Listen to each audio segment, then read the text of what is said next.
Olá, olá, meus queridos, sejam bem-vindos mais uma vez aqui para a nossa aula no canal Educação. Hoje a gente vai falar de história da fotografia, né? A gente tem aí visto, tem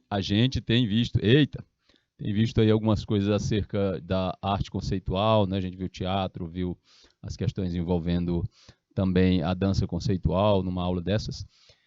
E hoje a gente vai focar numa expressividade artística nova, né, relativamente nova, que é a invenção da fotografia e como que ela se desenvolveu aqui no Brasil. Então vamos começar, né? Bom, primeiramente, minha caneta e aqui o nosso roteiro da aula, a história da fotografia no nosso país. O objetivo aqui é conhecer e estabelecer relações formais e simbólicas entre análise estética, contextualização e processo de produção visual, exposição do conteúdo e resolução de questões lá no finalzinho. Vamos começar. Bom, para dar início, é bom entender ou relembrar, não é, o que é que significa fotografar. Então, a história da fotografia estuda o quê? As imagens produzidas a partir da exposição de material fotossensível. Estuda as imagens. Beleza. Produzidas a partir de quê? Da exposição de um certo material. O material é a imagem que a gente está tentando capturar, certo? Nessa superfície fotossensível. Também estão incluídas as que foram captadas pelas lentes das modernas máquinas fotográficas digitais. Então, junta tudo, a gente tem tudo como história da fotografia. Igualmente se ocupa em entender os diferentes aparelhos que possibilitaram reter a imagem e imprimi-la numa placa de vidro, metal, gelatina ou papel, que é esse que a gente está mais acostumado. Se bem que papel, nem mais em papel a gente não está mais vendo tanto. A fotografia hoje está guardada, certo? Na memória dos nossos smartphones e computadores. A origem etimológica de fotografia, parece que vem sempre dele, né? Vem do grego e significa gravar com luz. Foto, luz, graphem, escrever ou gravar. Agora, quem usou essa expressão pela primeira vez? Quem inventou a fotografia? Quem deu os primeiros passos? Tem alguém que é responsável unicamente por esse processo? Bom, não, né? Assim como o cinema, que veio depois da fotografia, assim como outras invenções também importantes, a gente não pode dizer exatamente que teve uma pessoa, exclusivamente uma pessoa que inventou todo o processo. As primeiras experiências fotográficas, segundo aqui o nosso texto, de químicos e alquimistas vão datar, pessoal, de cerca de 350 a.C. As primeiras experiências fotográficas de químicos e alquimistas, 350 a.C. Então já tem aí para mais, né, de 300, para mais de 2.300 anos. Todavia, foi em meados do século X que o árabe Al-Hakem de Bassora percebeu a natureza das imagens que se projetavam no interior de sua tenda, trespassada pela luz solar. Então ele estava lá dentro da tenda, né? Uma pessoa, já sempre começa com alguém mais curioso. Então ele estava lá dentro da tenda dele, e aí a luz transpassava a tenda por uma fenda, e as imagens de fora ficavam ali projetadas no interior da tenda, invertidas. Acreditem, acontece sim. Uma vez, eu estava numa casa, e nessa casa, né, no quarto onde eu dormi, a luz do sol pegava bem cedo na parte de cima do telhado, por uma frestinha de uma telha, e se projetava na parede logo mais à frente. E eu percebi a passagem das nuvens projetadas na parede, de cabeça para baixo. Isso tem mais ou menos uns 15 anos. E eu fiquei achando aquilo muito fantástico, quando depois me lembrei do processo, né, da fotografia, que aquilo realmente acontecia. O negócio era registrar, era gravar essas imagens, né, numa superfície para poder captar. Em 1525, já se dominava a técnica de escurecimento dos sais de prata. No ano de 1604, o químico italiano Angelo Sala já sabia que alguns compostos de prata oxidavam quando expostos à luz do sol. Por sua vez, o farmacêutico sueço Carl Wilhelm Scheele viria a corroborar esta descoberta em 1777, ao demonstrar o enegrecimento de sais expostos à ação da luz. Então, daqui do ano 350 a.C. até 1777, muita gente foi descobrindo situações. No ano de 1725, assim, mas nenhum deles estava exatamente procurando processo fotográfico. Eles estavam estudando outras coisas e descobrindo essas situações aí. No ano de 1725, foi a vez do cientista alemão Johann Heinrich Schulze projetar uma imagem durável numa superfície.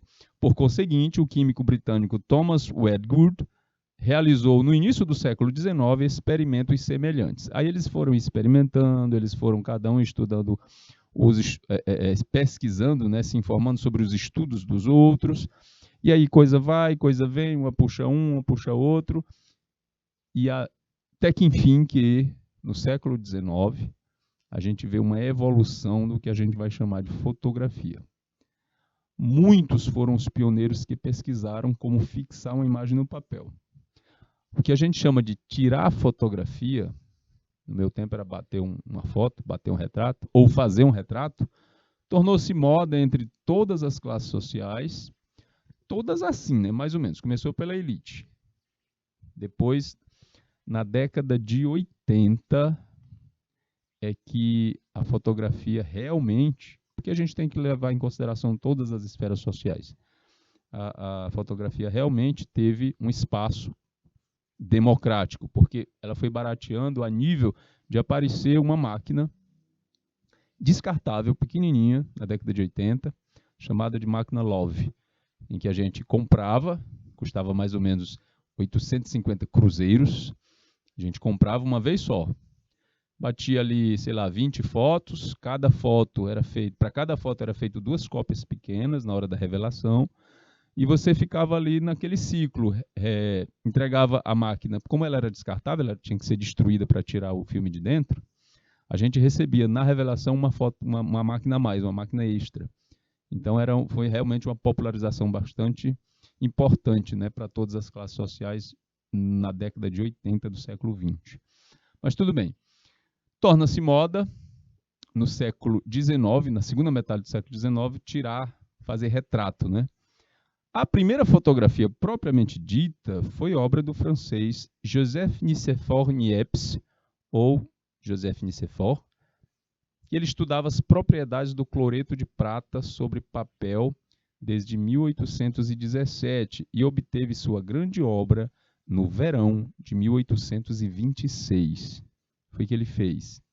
Ele pegou esse cloreto de prata sobre papel, né, e foi sensibilizar com a luz. Ele colocou ele exposto na janela do quarto dele, e a imagem que se projetou nesse papel foi exatamente a imagem de fora da janela do quarto dele, que é essa imagem que vocês estão vendo aí, que é considerada a primeira fotografia, 1826.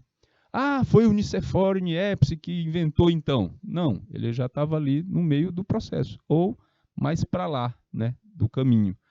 Ele pegou muito do que já tinha sido feito e aí só deu continuidade. Por isso que a gente chama de evolução e não de invenção exatamente da fotografia. Então guardem esse nome, Joseph Niepce. Ok, a nossa aula é sobre fotografia no Brasil, certo? Então vamos lá. Depois das descobertas do Niepce, a coisa foi andando, apareceram outras propostas, como o daguerreótipo, que diminuiu o tamanho da máquina, certo? Depois o senhor Kodak apareceu com uma máquina bem menor e com o tempo de exposição menor ainda, porque tem isso. Tinha o problema também do tempo de exposição. Aqui nessa primeira fotografia, para essa imagem ficar fixada aí, demorou 8 horas. Por aí, 8 horas. Aí o daguerreótipo do senhor Daguerre, outro francês, caiu esse tempo para meia hora. O Kodak fez a coisa ficar quase que instantânea, né? 15 segundos, com o tamanho da máquina bem menor. No Brasil, a primeira foto que a gente tem registrada no país está aqui, que é o Paço Imperial. Essa imagem feita por Louis Comte é de 1840 e é uma das primeiras realizadas no Brasil. É uma das primeiras, mas foi a que ficou, então a gente tem aí como referência como a primeira, de onde hoje é o atual Paço Imperial. Quem foi Louis Comte? Quem foram os outros artistas fotógrafos que trabalharam no Brasil? E quem foi o primeiro fotógrafo brasileiro? Ao mesmo tempo que Louis Daguerre, lembra que eu falei dele, do daguerreótipo? Ao mesmo tempo em que ele realiza seus experimentos, outro francês, radicado em Campinas, São Paulo, busca fixar as imagens numa superfície. Ou seja, estava todo mundo envolvido com essa situação e todo mundo que gostava do assunto, que se interessava pelo assunto, todo cientista que estava pesquisando essa parte, né, da óptica, da química, estava interessado em desvendar alguma coisa. E esse francês radicado em Campinas, buscava fixar as imagens numa superfície. Trata-se de Antoine Hercule Romuald Florence, que a gente vai chamar de Antoine Florence apenas, um viajante que participou da exposição científica de Langsdorff e que decidiu fazer do Brasil o seu novo lar. Graças às pesquisas do historiador Boris Kosoy, sabemos que Florence utilizou, inclusive, a palavra fotografia em 1832. Olha lá, aqui a gente tem, em 1826, a proposta da primeira fotografia. Não se usava ainda essa expressão, mas o Florence, em 1832, já fazia uso dessa expressão. Bem antes que muitos dos seus colegas europeus. Ah, professor, isso dá condições da gente chamar o Hercule de Florence o primeiro fotógrafo do mundo, o que inventou a fotografia? Não, ele só criou o uso da palavra, certo? Uma palavra que definia esse processo. Dessa maneira, vemos que a fotografia não foi uma invenção isolada, mas fruto de vários pesquisadores que perseguiam o mesmo objetivo ao mesmo tempo, certo? Embora estudassem também outras áreas. Ok? Então, no Brasil, quem que a gente tem? O francês Antoine Florence. Curiosidades da fotografia por enquanto. Eu falei que a gente tinha outras pessoas, né? Dom Pedro II, olha só, considerado o maior colecionador de fotografias do século XIX. Aliás, ele não era só colecionador de fotografias, Dom Pedro II tinha um interesse muito profundo sobre ciência, arte e cultura, tanto que tudo que aparecia de novidade tecnológica no mundo, ele procurava ir atrás, se inteirar e trazer para o Brasil. Então ele trouxe o daguerreótipo, que foi lançado na Europa, ele comprou vários, trouxe para o Brasil e ele fotografava aqui. Então Dom Pedro II também é considerado um dos primeiros fotógrafos brasileiros, certo? Mas assim, ele fez muitas fotos, ele contratou fotógrafos para acompanhar a família real, mas ele não teve tempo de levar a sua preciosa coleção para o exílio. Assim que foi instituído a república no país, né? Ele foi convidado a se retirar para se exilar, mas ele não pôde levar a sua coleção de fotografias. Meses mais tarde, ele acaba doando o acervo de mais de 25 mil imagens para a Biblioteca Nacional, com uma condição, que o conjunto levasse o nome da Imperatriz Teresa Cristina. Essas fotos ficaram um tempão lá esquecidas numa caixinha, lá na Biblioteca Nacional. E há uns anos atrás, o pessoal fuçando, organizando as coisas lá, encontraram muitas das fotos estavam pregadas uma na outra, por causa da própria característica do papel fotográfico. Mas através de um processo químico, elas foram mergulhadas, né, numa solução e puderam se soltar, e depois elas foram secas e estão em exposição na Biblioteca Nacional. Muitas fotografias. O Dia da Fotografia é celebrado no dia 19 de agosto, quando o francês Louis Daguerre apresenta seu invento na Academia de Ciências da França em 1839. Apesar do Louis Daguerre não ter inventado a fotografia exatamente, mas ele ter se destacado por conta do processo ter diminuído o tempo, né? E ele ter facilitado o processo todo com o seu daguerreótipo, o dia 19 de agosto é celebrado, né, como o Dia da Fotografia. No mesmo ano, em 1839, o Estado francês declara o daguerreótipo como um bem de domínio público. Continuando. Entre tantos debates acalorados que buscaram definir quem foi o criador da máquina fotográfica, descobriu-se que, ao longe da influência europeia, o qual era considerado o centro da civilização, habitava um aventureiro francês isolado nos confins do Novo Mundo. Na cidade de Campinas, em São Paulo, o inventor Hercule Florence. Apaixonado pelo Brasil e esquecido pelos europeus, Florence chegou em 1824 no Rio de Janeiro por meio de uma expedição a qual ele abdicou para explorar o país do Novo Mundo. Essa expedição foi a expedição de Langsdorff, que trouxe vários pesquisadores e artistas, certo? Artistas pesquisadores também, para fazer o registro imagético das descobertas da fauna, da flora e da cultura, certo? Descobertas antropológicas também. E ele acabou, né, deixando isso de lado, abdicou dessa expedição para ir fazer outra coisa. Após uma longa expedição pelo interior do país, registrando com relatos documentais e ilustrações, a fascinação teria o seu revés. O inventor sentia-se exilado em um mundo onde a prioridade social era voltada exclusivamente para o mercantilismo, pouco importando se havia intelectuais dedicados ao registro e à criação. Castigado pela ambivalência do amor que sentia pelo país tropical, Florence desabafou em seu diário a frustração em tentar mostrar sua criação e ser ignorado. Esse aí foi a situação, né, que o Florence se via na condição de um cientista curioso, de um inventor que tinha a sua busca, né, pelo seu lugar ao sol e o reconhecimento pelo seu trabalho. Esse aqui é o Florence. Aí, traduzindo o nome aqui foi traduzido, né? Hércules. Essa pintura foi feita pelo retratista Oscar Pereira da Silva.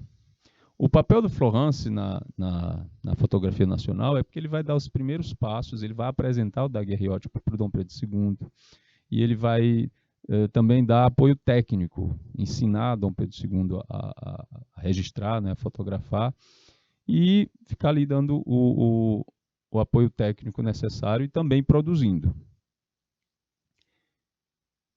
E aí o tempo passa, as coisas vão acontecendo aqui no Brasil. Em 1840, com a chegada de Louis Comte, aquele que fez aquela foto lá no início, essa daqui, que fez a foto do Paço Imperial, Louis Comte, outro francês. Professor, por que tanto francês? Gente, as pesquisas em torno desse processo da fotografia estavam bombando na França. E se você prestar atenção, desde o início a gente está falando de franceses, né? Nicéphore Niepce, Louis Daguerre, aqui no Brasil, Hercule Florence, Louis Comte, e vamos continuar. Inclusive, a evolução da fotografia para o cinema, para o vídeo, também cai na mão dos franceses.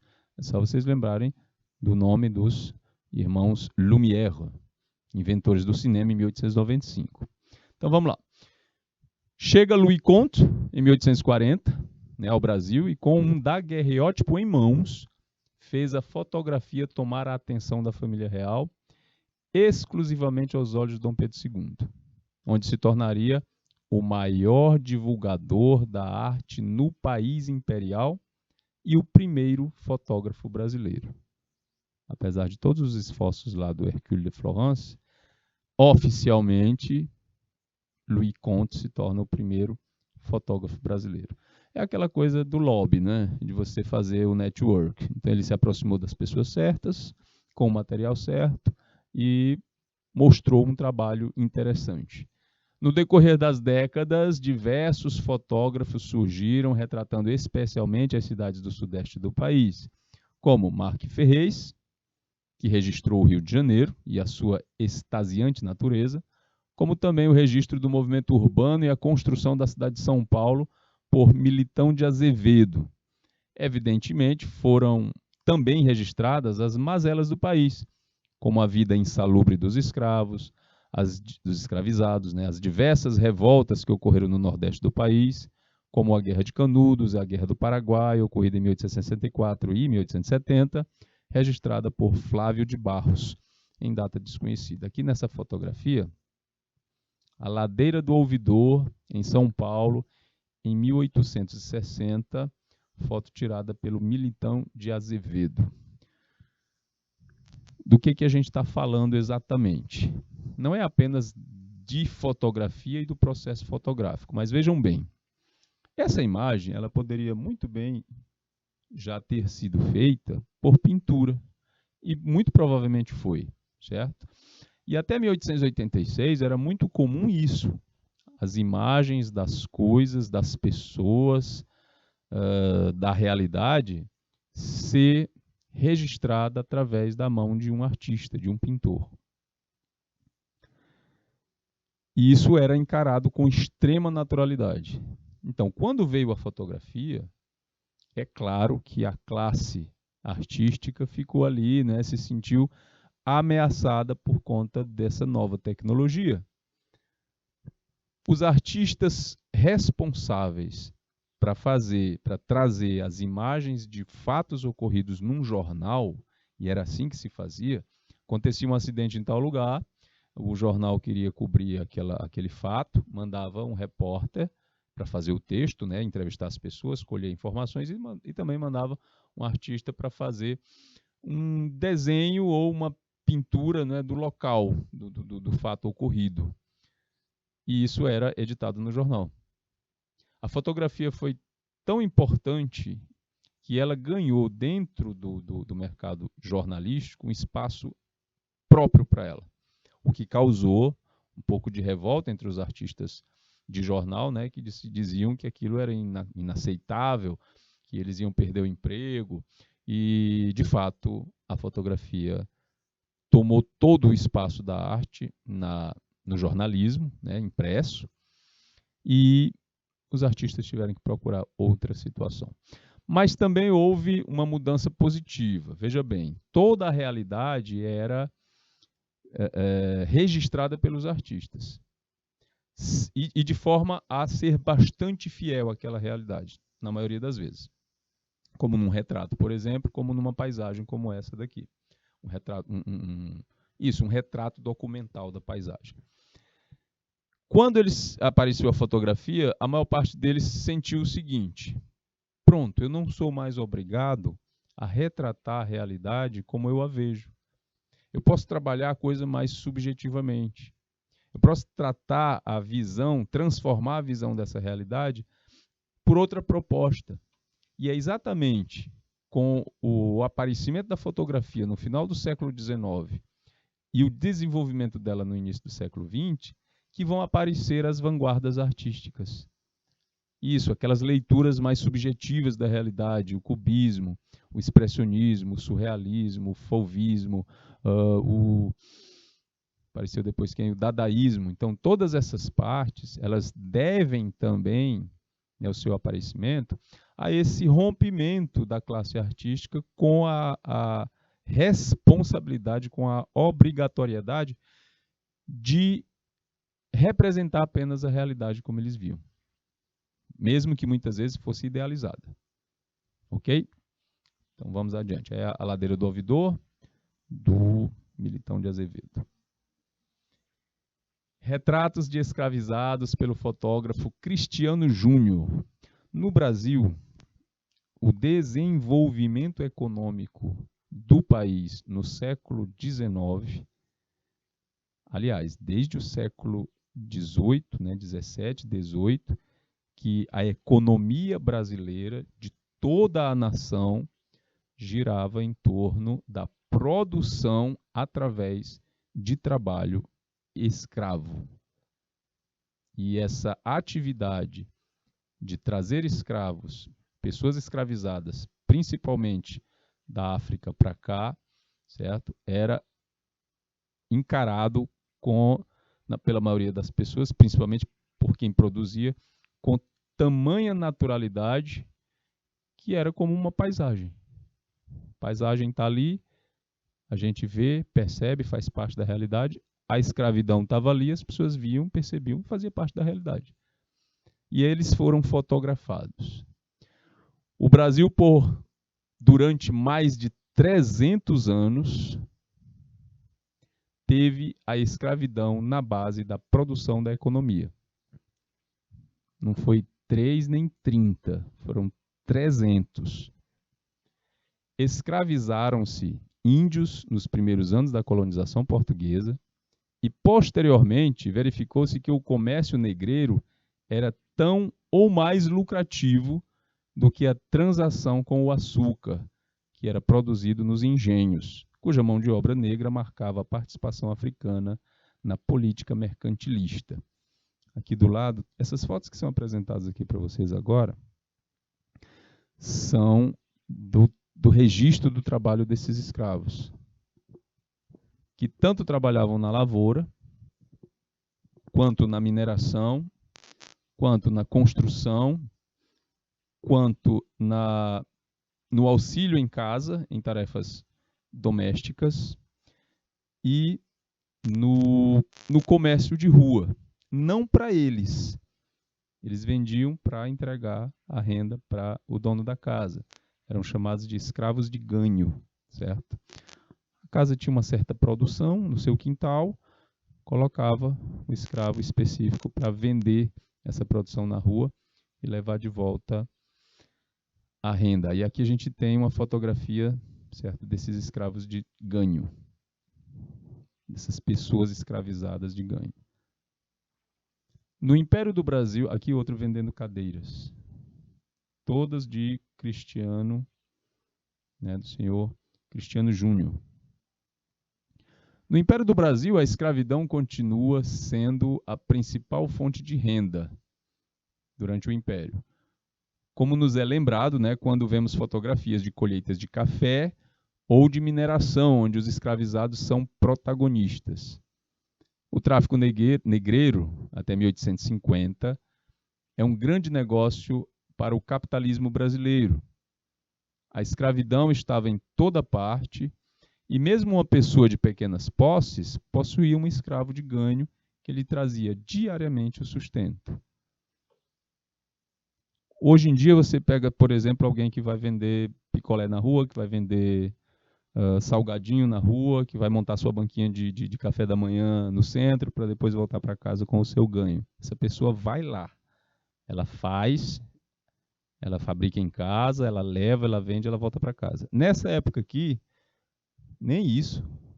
Eu arrumo um escravo para mim, eu compro, eu dou um jeito, eu pago. Essa pessoa vai trabalhar para mim, eu não preciso nem ficar me preocupando com isso. É mais ou menos assim. Então, deste modo, né, na capital do Império, qual era a capital do Império? Rio de Janeiro. Circulavam pelas ruas diversos tipos de trabalhadores. A maioria absoluta negra. Eram carregadores, aguadeiros, vendedores de frutas, cesteiros, barbeiros ambulantes, quituteiras, etc, etc, etc. Até vendendo flores. E o Cristiano Júnior saiu atrás desse registro. A gente tem registro de fotografia pelo Cristiano Júnior, por outros fotógrafos, mas antes da fotografia a gente já conhece essas imagens. Teve um outro francês que fez o registro pictórico através de pinturas de aquarela, certo? Esse francês fazia o mesmo percurso, andava pelas ruas e observava esses trabalhadores. E ele pintou exatamente esse pessoal: carregadores, aguadeiros, vendedores de frutas, cesteiros, quituteiras, barbeiros ambulantes. E ele pintava o cotidiano. E nesse cotidiano, estavam essas pessoas escravizadas lá.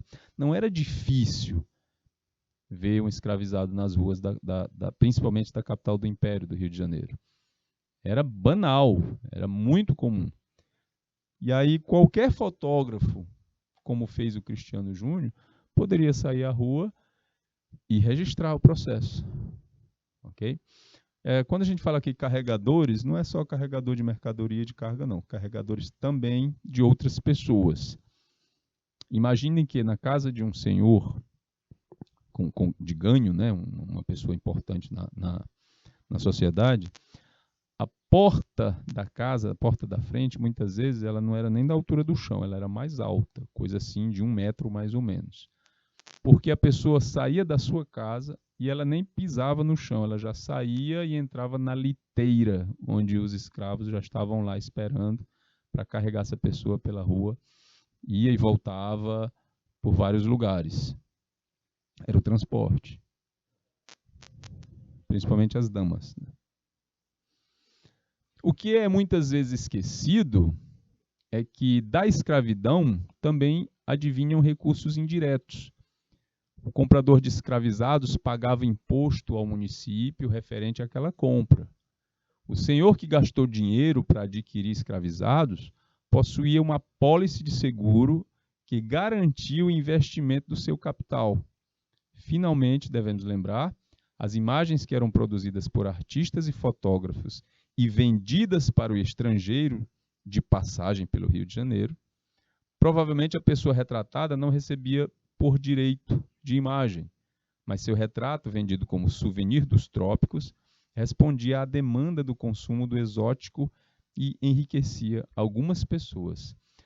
Isso, a gente está falando de fotografias assim, de pessoas escravizadas como cartão postal no Rio de Janeiro, na época do Império Brasileiro. E o modelo do cartão, né, a modelo, no caso aqui, é muito provável que essa senhora seja uma ama de leite.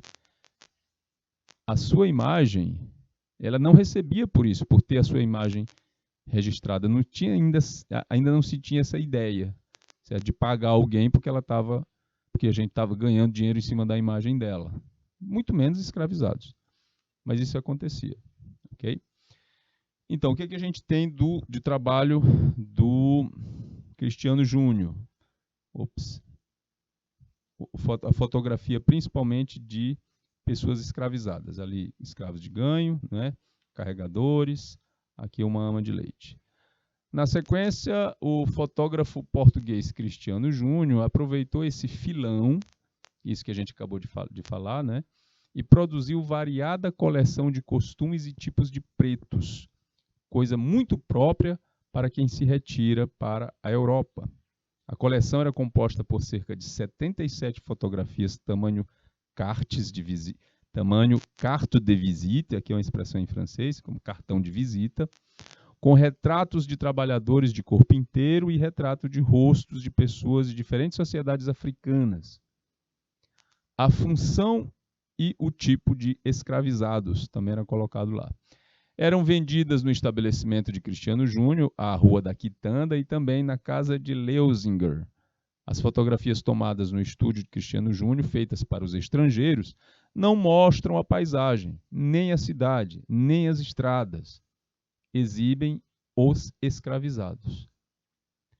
Provavelmente essas pessoas, ao posarem com seus instrumentos de trabalho, ganharam algum trocado do fotógrafo. Com certeza eram escravizados, pois aqueles que aparecem de corpo inteiro estão todos descalços, o que marcava a condição escrava do trabalhador. Era. Inclusive, tem-se uma história, né? Depois eu mostro as fotos, de que a maior parte dos ex-escravos, quando eles ganharam a euforia em 1888, a maior parte migrou para as cidades para procurar uma condição de ter um dinheirinho para comprar calçado. Por quê? Eles passaram a vida inteira descalços porque era uma condição de escravizados. Olha só aqui, a gente tem nessas 3 fotos, ali na terceira não aparece o corpo inteiro, mas descalço, descalço, descalço. Era uma característica. Então acabava sendo um sinônimo, né? Não só de pobreza, mas de escravidão. Então a maior parte dos escravizados que foram libertos, grande parte deles procurou uma maneira de ter um calçado, exatamente para se livrar daquele status de escravidão. Pés descalços. Mesmo quando você não era escravizado, mas você não era rico, né? Você tinha o seu calçado lá. Mas andava-se pela rua, as ruas tinha lama, tinha sujeira. E para entrar na missa dos brancos, as pessoas mais ricas, elas vinham de liteira, elas vinham de carroça, né, de carruagem, e entravam na igreja com seus pés limpinhos. Quem não tinha tanto dinheiro, entrava com os pés um pouco sujos de terra, de barro. Só que na frente da igreja, tinha assim instalado no chão, uma espécie de lâmina de ferro, onde você rapava o seu pé, para limpar a sujeira, para limpar o barro antes de entrar na igreja. Então, mesmo não sendo escravizado ou não sendo exatamente muito pobre, e você não tinha condição de ir para a igreja, para a missa de liteira ou de carruagem, né? Você era chamado de pé rapado, porque você rapava o seu pé para limpar, para entrar na igreja. Apesar de não ser escravizado e nem ser pobre, mas você também não era rico, era um pé rapado. E até hoje a expressão, né, gira em torno do nosso palavreado. Relembrando aqui, para que serviam esses cartões? Isso eram fotos feitas pelo Cristiano Júnior, esse moço aqui, que fazia essas fotos e vendia para os estrangeiros. Vocês entenderam, né? Então, condição da fotografia brasileira, não se ganhava dinheiro apenas com o trabalho dos escravizados, mas também com a sua imagem como souvenir para quem viesse visitar os trópicos. Eita, Lelê. Vamos lá.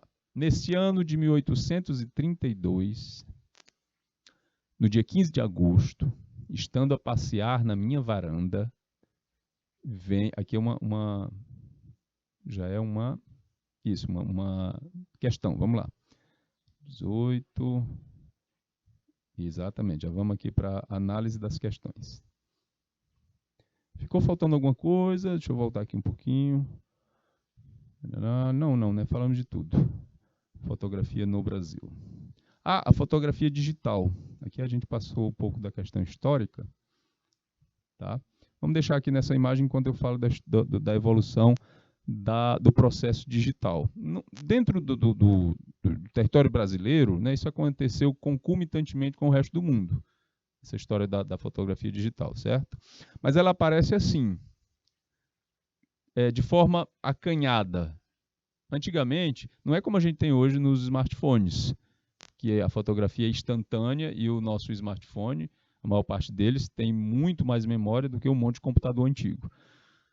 A câmera digital, ela era imensa. Quando eu falo imensa, ela era quase do tamanho de um daguerreótipo no início.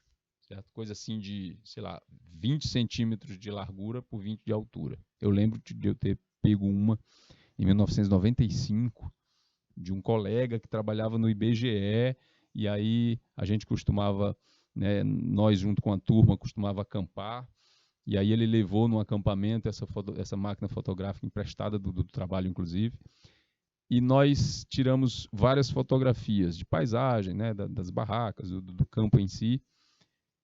E era assim, onde é que era registrado a fotografia? Em disquetes. E para vocês deve ser meio estranha essa palavra, mas assim, aquele íconezinho, quando você está trabalhando no computador, que você clica para salvar o seu documento, ele tem o desenho de um disquete. O disquete era um disco magnético onde as informações digitais eram gravadas. Cada fotografia cabia no disquete, cabia 5 fotografias no disquete. Então a gente tinha ali muitas caixas de disquete para tirar muitas fotografias. Depois, com o tempo, essa máquina foi diminuindo, certo, de tamanho, e ela ficou tão pequena que ela cabe no nosso smartphone. O que a fotografia digital muda na nossa cultura fotográfica? Aqui, na época dos escravos, dos escravizados, e até mais ou menos a metade da década de 80, a gente tinha que revelar uma foto para poder ver como é que ela ficou. Como era essa revelação? A gente vai chamar aqui, para vocês entenderem melhor, de impressão. Mas não era uma impressão exatamente. Era um processo químico, né, onde a imagem acabava sendo revelada no papel fotográfico. Isso demorava, gente, pelo menos 7 dias. Não para revelar, mas para a gente mandar para uma loja especializada e esperar 7 dias para ir pegar a nossa encomenda. Isso acontecia muito com a máquina Love também. Na máquina digital, o que acontece? A coisa é instantânea. Passou a ser instantânea. E a gente, depois dos smartphones, a gente passou a fazer a foto, perceber logo como a foto ficou instantaneamente, modificar, né, fazer uma ediçãozinha, colocar um filtro, dar uma aliviada, dar uma clareada, fazer um radicalismo, um expressionismo com ela e botar um texto, certo? Colocar uma animação, fazer um GIF e compartilhar com as outras pessoas. Na década de 80, para você compartilhar suas fotos, ou você levava o álbum para a escola, ou você aproveitava que seus amigos estavam em casa e iam ver as fotos da família. Era assim que se compartilhava. Ou você mandava cópias das fotos para os seus parentes, para os seus amigos, pelo correio, através de carta. A gente compartilha através de rede social. Cada um tem a sua conta numa rede social específica. Quem começou essa história de fotografia foi o Instagram, mas depois a coisa foi, né, mudando. Ainda é o Instagram, mas de repente outro app faz uma coisa parecida, etc. Está se fazendo mais vídeo do que fotografia hoje em dia. Então, essa mudança de visão sobre a cultura fotográfica vai se instalar na sociedade brasileira também, e a gente passa a não mais revelar a fotografia. A gente vai guardar as nossas fotografias. E dá trabalho, viu? Porque de 2000 para cá, quem tem foto digital do ano 2000, que vem trazendo de pendrive para pendrive, de HD para HD externo, né? O computador quebra, meu Deus, como é que eu faço para tirar minhas fotos? Ficaram lá, muita gente perdeu fotos assim. A gente se acostumou a amealhar milhares de fotografias. Quando a gente fala milhares, parece até um exagero, mas se você contar no seu celular, cada pasta diferente da sua galeria, certo? Tem aí por baixo umas 200 fotos em cada pasta. Porque a gente, além de fazer fotografia, a gente faz print das coisas. E a galeria vai enchendo. E tem vídeo, certo? Então, essa visão da era digital mudou o nosso interesse e a nossa cultura sobre o registro fotográfico, certo? Principalmente o filtro, a edição, certo? O que a gente chamava de Photoshop antigamente. Chamava não, né? Ainda existe o Photoshop, mas é uma coisa mais profissional, ficou mais próximo da gente através dos filtros. E aí dá aquela melhorada, aquela iluminada, etc, etc. Vamos lá. Primeira questão, essa daqui. Tem um texto entre aspas, né? Que é uma fala de alguém, e depois tem o comando da questão no final. Neste ano de 1832, no dia 15 de agosto, estando a passear na minha varanda, vem-me a ideia que talvez se possa fixar as imagens da câmara escura por meio de um corpo que mude de cor pela ação da luz. Fecha aspas. Esse registro é atribuído a um dos pioneiros da fotografia. Ele viveu na Vila de São Carlos, hoje Campinas, e suas experiências antecederam a invenção do daguerreótipo de Louis Daguerre em 1839. O seu pioneirismo foi reconhecido na obra de Boris Kazoy, que em 1980 lançou um livro dedicado a letra A, William Talbot, letra B, Hercule Florence, letra C, Joseph Nicéphore Niepce, letra D, Richard Maddox, letra E, Matthew Brady. A gente está falando de quem? A gente está falando de quê, aliás? A nossa aula é sobre quê? História da arte no Brasil. Aqui a gente fala de uma pessoa que vive onde? Na Vila de São Carlos, hoje Campinas. A gente falou lá atrás de uma criatura que veio para cá, de uma pessoa que veio para cá, depois do Louis Comte, aliás, antes, né, do Louis Comte. Ei, Jesus. Isso, e que se encantou com todo esse processo aqui. Vivendo no Brasil. Vamos voltar aqui para a tela. Ok? E o único nome que a gente vê aqui dos que nós falamos é o da letra B, né, não? Hercule Florence. Está na cara. William Talbot trabalhou na questão de conseguir fazer com que a imagem registrada em fotografia pudesse ser colorida. Muitas pessoas trabalharam também nessa busca, e ela já existia, né, essa busca, essa preocupação já existia antes mesmo de se conseguir uma fotografia de boa qualidade. Eles já pensavam em como fazer isso colorido. E o William Talbot trabalhou nesse processo. O Joseph Nicéphore Niepce, a gente falou dele lá na primeira fotografia conseguida, daquela da janela do quarto, né, onde ele colocou o seu experimento para ficar em exposição ao sol na janela do quarto por 8 horas. E aí ele marca esse processo da fotografia quando ele consegue fixar pela primeira vez, né, de forma contundente essa imagem. Richard Maddox e Matthew Brady são outros fotógrafos que trabalharam em processos diferentes da evolução da fotografia, beleza?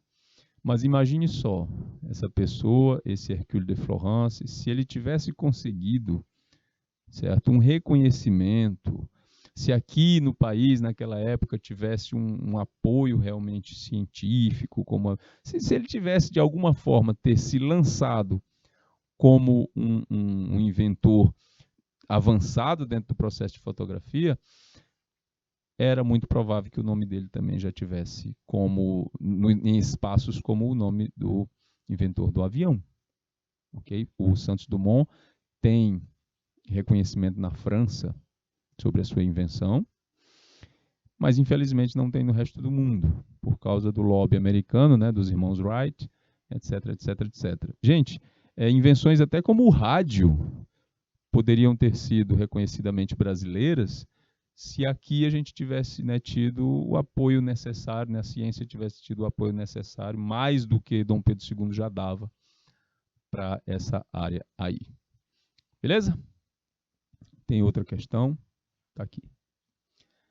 Assinale a alternativa que corresponde ao nome do autor da fotografia abaixo e que também completa o espaço em branco da seguinte afirmação. Aí aqui na fotografia a gente tem uma imagem do Rio de Janeiro. Como é que a gente sabe que é a imagem do Rio de Janeiro? Gente, a paisagem mostra o Pão de Açúcar. O morro do Pão de Açúcar. Morro não. Por que não é morro? Porque não é morro, é uma montanha, né? A montanha que foi chamada de Pão de Açúcar. Por quê?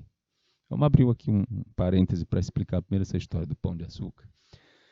O açúcar produzido no Brasil, nos engenhos do Nordeste, ele viajava do interior para a capital do Império e de lá, dos portos do Rio de Janeiro, viajavam para o mundo todo. Como que eles estocavam esse açúcar?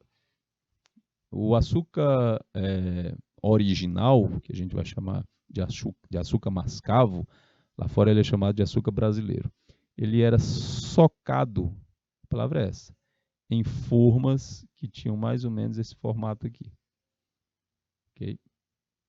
e aí ele virava uns torrões enormes de açúcar e eram empilhados em prateleiras dos navios e levados para a Europa.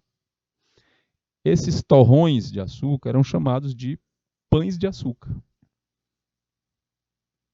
que era um pão de açúcar. Aí se a gente observar aqui o formato da montanha, tá? A gente vai perceber o quê? O mesmo formatozinho, né? Daí o nome Pão de Açúcar para o morro lá do Pão de Açúcar. Voltando para a questão, a fotografia é do Rio de Janeiro, né, por causa da montanha e do Pão de Açúcar. E tem outra coisa também que as pessoas confundem. A gente pergunta, em que ponto do Pão de Açúcar está o Cristo Redentor? Aí tem gente que fala, em tal lugar, em tal... Não está. O Cristo Redentor não está no Pão de Açúcar. É no Morro do Corcovado, certo? Mas tem essa confusão que o povo faz. Vamos lá. Em 1876, o fotógrafo faz parte de uma expedição pelo Nordeste do Brasil e fotografa pela primeira vez os índios botocudos na Bahia. Em 1879, fulano de tal, já especialista em fotografias panorâmicas, concluiu o trabalho Paisagens do Brasil. Quem é essa criatura? Quem é essa pessoa? Na letra A, Florencio Varela. Na letra B, Militão Augusto de Azevedo. Letra C, Hercule Florence. Letra D, Castro Moura. E letra E, Marc Ferrez. Olha só. Hercule de Florence a gente sabe que não é, porque a gente já falou dele na outra questão, e ele não trabalhou no Rio de Janeiro com essas propostas. Ok? Florencio Varela foi um auxiliar de fotografia, nem trabalhou de forma contundente nesse processo. Ok? Castro Moura, mesmo jeito. Aí sobra dois aqui, Militão Augusto de Azevedo e Marc Ferrez. No Rio de Janeiro, o trabalho que eles vão chamar de ciência fotográfica, prestava serviços para o Estado, muitas vezes, okay, para registrar a evolução de tecnologias, né, a evolução construtiva, a evolução das cidades, as obras. O Dom Pedro II, antes da fotografia vir para cá, ele já mantinha uma relação com os pintores, com os artistas, da seguinte forma. Os artistas da Escola Imperial de Belas Artes, que se destacavam, eles ganhavam bolsas para estudar no exterior. E ao voltar, eles prestavam serviço para o Império, pintando situações, retratos, coisas que valorizassem a imagem do imperador e do império, certo? Com os fotógrafos, havia algo parecido, certo? De influenciamento também, de influência, aliás, de Dom Pedro II, para que eles pudessem estudar, ter o aporte técnico necessário e produzir, né, pagar com produção. Aconteceu isso com o Militão Augusto de Azevedo, certo? Numa região, e o Marc Ferrez em outra. Os dois fotografaram a paisagem urbana do Brasil em evolução, principalmente a paisagem urbana de pontos onde estavam sendo feitas construções importantes. Em São Paulo, toda a reforma do centro histórico, a construção, aliás, do centro histórico, que hoje é centro histórico, foi fotografada. No Rio de Janeiro, quando o governo resolveu desapropriar as regiões do centro, tirando o pessoal, forçando o pessoal a subir no morro e a montar favela, para modernizar o centro do Rio, também foi fotografado e tudo isso aconteceu desta maneira. Se a gente está falando de Rio, e a imagem é essa, né, a do Rio de Janeiro, é claro que vai se destacar o trabalho do Militão Augusto de Azevedo, certo? Por que não Marco Ferrez? Ele fez a mesma coisa. Marco Ferrez trabalhou muito em São Paulo. E outra, uma qualidade específica do trabalho do Militão Augusto de Azevedo era exatamente a fotografia panorâmica. O que acontece panorâmica. O que acontece aqui exatamente nessa fotografia, né, da paisagem do Rio de Janeiro, que é uma fotografia panorâmica. Hoje em dia a panorâmica está como? No seu celular você tem essa opção. Você escolhe o modo panorâmico, certo? A câmera do celular ela não tem uma abertura muito grande, mas tem esse recurso tecnológico. Você aponta para um lado, clica e vai movimentando o telefone, né, o celular, de um lado para o outro, né, da esquerda para a direita, da direita para a esquerda, e aí no fim você tem o registro de uma foto panorâmica bem extensa. Beleza? Então, resultado da questão 2, letra B, Militão Augusto de Azevedo. Resultado da questão 1, ali, letra B também, né? Hercule Florence. Certo? Bom, essa foi a nossa aula sobre a história da fotografia do Brasil. Obrigado pelo acompanhamento de vocês aqui até agora. Um grande abraço, gente, e até a próxima. Tchau!